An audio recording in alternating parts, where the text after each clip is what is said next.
नमस्कार साथियों, आप सभी का हार्दिक अभिनंदन। एक बार फिर से आपके अपने YouTube digital platform DLED academy पर मैं हूं कुमार।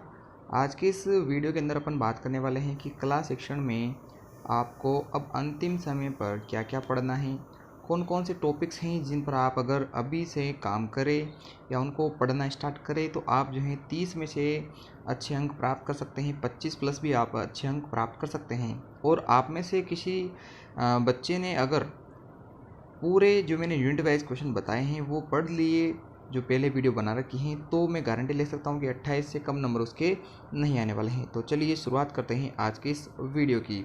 इस वीडियो के अंदर मैंने बस वही टॉपिक्स लिए हैं जो आपके लिए जो अंतिम समय पर क्या पढ़ने हैं उसके लिए काफ़ी हैं। तो शुरुआत करते हैं छोटे प्रश्नों से। छोटे प्रश्नों से हमारा मतलब रहेगा कि 2 नंबर वाले जो प्रश्न हैं वो आपके यहाँ कवर हो जाए। तो उनमें सबसे पहले प्रश्न है आपके कलात्मक लीला क्या होती है, रेखांकन क्या होता है, कोलाज किसे कहा जाता है, उपयोगी कला क्या होती हैं, मुक्त अभिव्यक्ति क्या होती हैं, किसे कल्पना कहते हैं और किसे यथार्थ कहा जाता है, सौंदर्य बोध क्या होता है, मंद और तार सप्तक किसे कहा जाता है, स्वर किसे कहते हैं, स्टेंसिल क्या होता है, इसी तरह प्राथमिक रंग क्या होते हैं। तो ये आपके छोटे प्रश्न हैं। मैं आपका ज़्यादा टाइम वेस्ट नहीं करूँगा।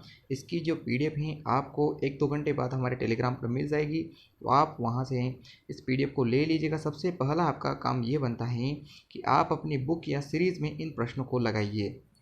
आगे देखते हैं कि कौन कौन से बड़े प्रश्न इस साल आ सकते हैं। तो 10 हमने छोटे प्रश्न निकाले हैं, ऐसे ही हमने 10 आपके लिए जो हैं बड़े प्रश्न भी लिए हैं। उनमें से सबसे पहला प्रश्न है राजस्थान की जो चित्र शैलियाँ हैं उनके बारे में आपको वर्णन करना है। अब चित्र शैलियों में स्पेशली पूछ ले आपसे अगर कोई एक चित्र शैली, वो किशनगढ़ पूछ सकता है, तो वो आपको स्पेशली भी बतानी पड़ सकती हैं। इसलिए आप जो है चित्र शैलियों को अच्छे से तैयार कीजिएगा। ऐसे आपको लोक नृत्यों के बारे में पूछ कर ये पूछ सकता है कि राजस्थान के लोक नृत्य बताइए कि कौन कौन से राजस्थान के प्रमुख लोक नृत्य हैं। अगला है ललित कला किसे कहा जाता है, इसका क्या उपयोग है, साथ ही कला का गणित से क्या संबंध है, तो ये आपसे पूछ सकता है। अगला प्रश्न है कि लोक कला और कावड़ क्या है। पहले तो आपसे पूछ ले कि लोक कला क्या है, और लोक कला के अंदर अगर कावड़ पूछ ले तो कावड़ के बारे में आपको बताना है कि कावड़ जो है किस प्रकार का जो है लोक कला है और इसके बारे में आपको क्या क्या पता है। अगला है मेहंदी, मांडने और मुखौटे, इन तीनों के बारे में आपको शॉर्ट जो है ब्रीफ नोट्स देने हैं। 15-15 लाइनें अगर आप इनके बारे में जानते हैं तो आप 45 लाइनें लिख सकते हैं, जिनमें आपके जो हैं लगभग 500 शब्द कवर हो जाते हैं। अगला है कि नुक्कड़ नाटक और कठपुतली में क्या अंतर है, क्या डिफरेंस है दोनों के अंदर, वो आपको बताना है। अगला है कि राजस्थान की मूर्ति शैली या चित्र शिल्प कला जो है उस पर मुगल शैली का किस प्रकार से प्रभाव पड़ा है, वो आपको बताना है। और बाल कला का विकास किस प्रकार से आप कर सकते हो, बच्चों में जो है कलात्मक प्रभाव कैसे आए, उनमें कला का विकास कैसे हो, उसके बारे में आपको बताना है। इसके बाद प्रश्न नंबर 9 और 10 हैं आपके लिए कि जीवन में कला बोध की आवश्यकता क्या है। ऐसे ही प्रश्न है कि कला शिक्षण का उद्देश्य और महत्व क्या है। दोनों एक ही प्रश्न हैं। किसी ने नोटिस किया हो तो यहाँ शब्द के ऊपर ध्यान देना है, कला बोध और कला शिक्षण। तो कला का बोध होना ही कला का शिक्षण होना है, और एक तरह से कला बोध होने के बाद ही आप उसको समझ पाते हो, उसके बारे में जान पाते हो। तो यहाँ अपन ने देखा कि कला बोध का जीवन में क्या महत्व है, यानी कि कला शिक्षण का जो है जीवन में क्या उद्देश्य है, क्या महत्व है, उसको आपको बताना है।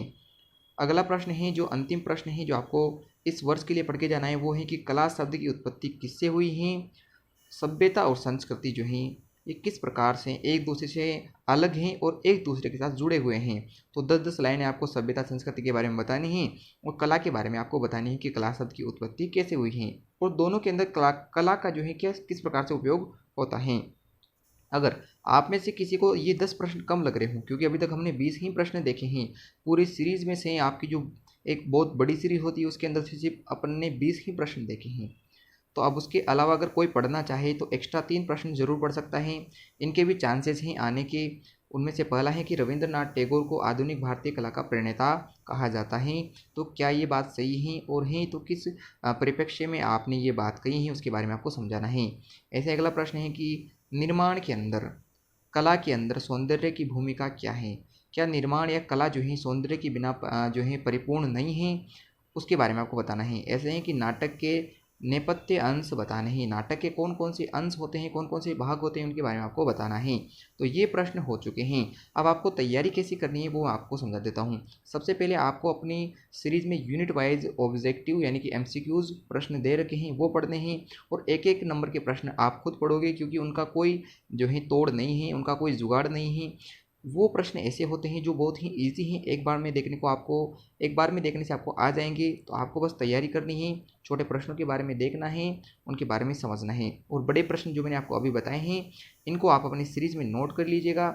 जिनमें से छोटे प्रश्नों की जब मैंने बात की है तो इनकी शब्द सीमा जो है ज़्यादा नहीं है। इनकी शब्द सीमा लगभग आपको 4 से 5 लाइनें लिखनी है, और जबकि बड़े प्रश्नों में आपको जो है 40 लाइनें लिखनी होती हैं। तो ये प्रश्न थे क्लास शिक्षा के बारे में।